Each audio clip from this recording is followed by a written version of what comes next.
আসসালামু আলাইকুম, কেমন আছেন সবাই? আশা করি সবাই ভালো আছেন। আলহামদুলিল্লাহ, আমরাও ভালো আছি।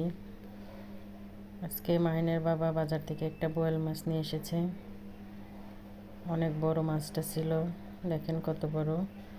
আর যেহেতু বাসায় কাটবো তাই মুখের কাঁটাটা কেটে নিয়ে আসছে, জানি কাটা সহজ হয় আমার।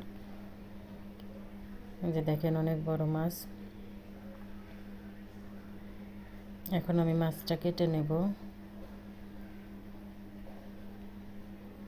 এই যে এখন আমি মাছটা কেটে নিচ্ছি। কেটে আজকে মাছটা রান্না করব। আর মাছ আনার পরে রান্না করলে যে মজাটা হয়, পরে রান্না করলে আর মজা হয় না। আর বোয়াল মাছ তো ফ্রিজে রাখলে আরও মজা হয় না। এই যে এখন আমি মাছটা কেটে নিচ্ছি সুন্দর করে।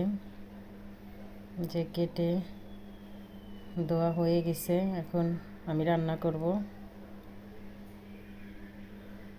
রান্না করার জন্য এখানে তেল দিয়ে একটু আস্তে জিরে দিয়ে দিব। আর মাছটা আমি এমনি ভুনা করব টমেটো দিয়ে।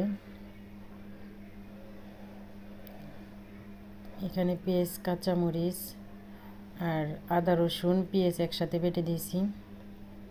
এটা কষায় মশলা দিয়ে এখানে হচ্ছে মরিচের গুঁড়ো, হলুদের গুঁড়ো, মরিচের গুঁড়োর সাথে কিন্তু ধনিয়ার গুঁড়ো আছে, আর জিরার গুঁড়ো দিয়ে মশলাটা সুন্দর করে কষায় নিব। একটু কষানো হয়ে গেছে, এখন টমেটো দিয়ে মশলাটা সুন্দর করে কষায় নিব।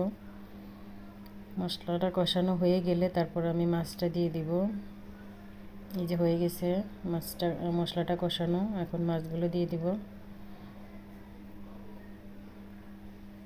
আপনারা কে কীভাবে রান্না করেন অবশ্যই কমেন্ট করে জানাবেন। বোয়াল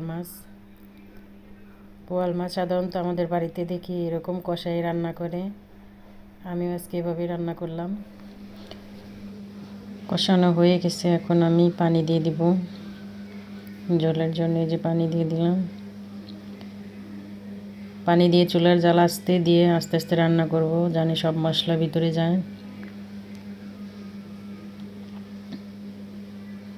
এই যে রান্না করা হচ্ছে, এখন আমি ভাজনা দিয়ে দিব।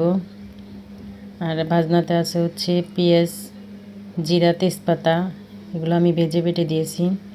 এই যে হয়ে গেছে আমার বোয়াল মাছ বোনা। সবাই ভালো থাকবেন, সুস্থ থাকবেন। আল্লাহ হাফেজ। আসসালামু আলাইকুম।